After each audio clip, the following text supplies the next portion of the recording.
ஆண்டவராகிய இயேசு கிறிஸ்துவின் நாமத்தில் காலை வாழ்த்துக்கள். இன்றைய மன்னா, என் குமாரனாகிய சாலமோனே, நீ உன் பிதாவின் தேவனை அறிந்து அவரை உத்தம இருதயத்தோடும் உற்சாக மனதோடும் சேவி. 1 நாளாகமம் 28:9. பாருங்க, ஆலயம் கட்டுறதுக்கு முன்னாடி அவன் ஜனங்களை நோக்கி தாவீது ராஜா சில காரியங்களை சொல்கிறாரு.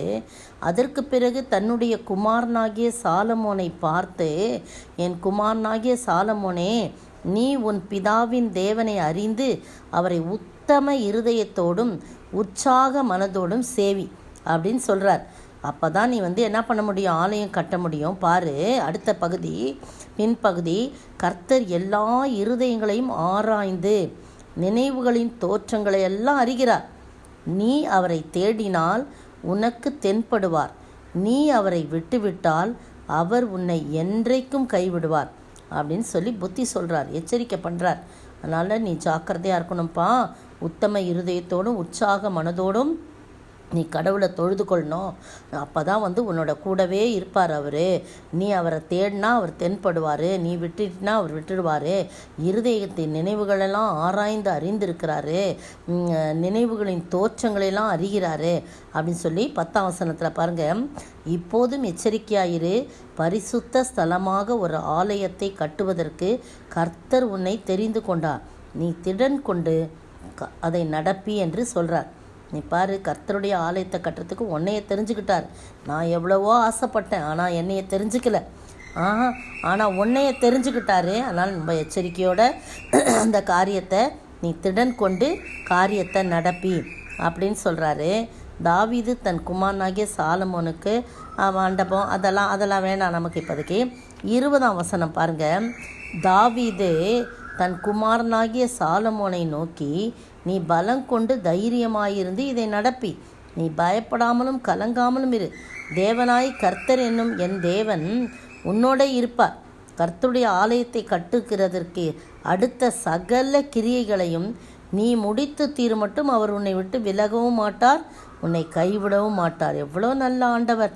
அந்த நல்ல ஆண்டவரை தன்னுடைய மகனுக்கு அவர் இன்ட்ரடியூஸ் பண்ணுறார், சொல்கிறார்.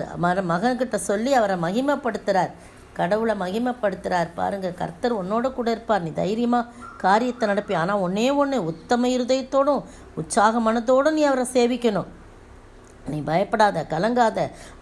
அவர் தேவனாகி கர்த்தர் கர்த்தராகி தேவன் உன்னோட இருப்பார். நீ ஆலயம் கட்டி முடிக்கிற வரைக்கும் அவர் உன்னை விட்டு விலகவும் மாட்டார், உன்னை கைவிடவும் மாட்டார் என்று சொல்லி நிறைய காரியத்தை அவர் சொல்லி கொடுக்குறார்.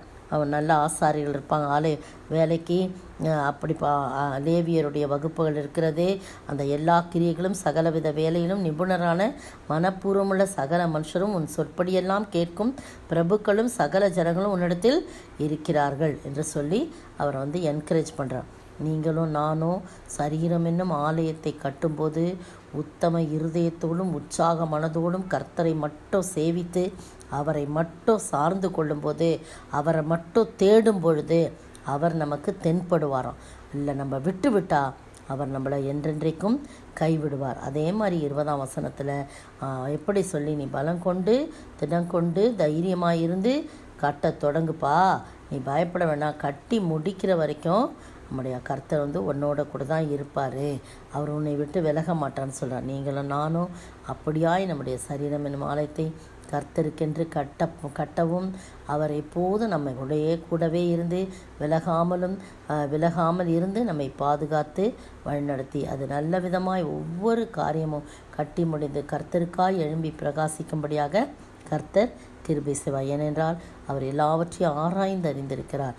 அவர் பாருங்கள் எவ்வளோ அழகாக சொல்கிறாங்க. அவர் இருதயத்தை ஆராய்ந்து நினைவுகளின் தோற்றங்களெல்லாம் கூட நினச்சிட்டு எண்ணத்தில் நினைக்க போகிறதெல்லாம் யாருக்கும் தெரியாது. அந்த நினைவுகளின் தோற்றங்களை கூட அவர் அறிகிறார். எனவே அவரை தேடி அவர் அண்டை நாம் அவருக்காய் இந்த சரீரம் என்னும் ஆலயத்தை அவர் தங்கும் வாசஸ்தலமாய் மாற்ற பிரயாசப்படுவோமாக. ஜெபிப்போம். என்னை காண்பவரே, தினம் காப்பவரே, என்னை காண்பவரே, தினம் காப்பவரே, ஆராய்ந்து அறிந்திருக்கின்றீர், சுற்றி சுற்றி சூழ்ந்திருக்கின்றீர். நான் அமர்வதும் நான் எழுவதும், நான் அமர்வதும் நான் எழுவதும் நன்றாய் நீர் அறிந்திருக்கின்றீர், நன்றாய் நீர் அறிந்திருக்கின்றீர். நன்றி ராஜா இயேசு ராஜா, நன்றி ராஜா இயேசு ராஜா.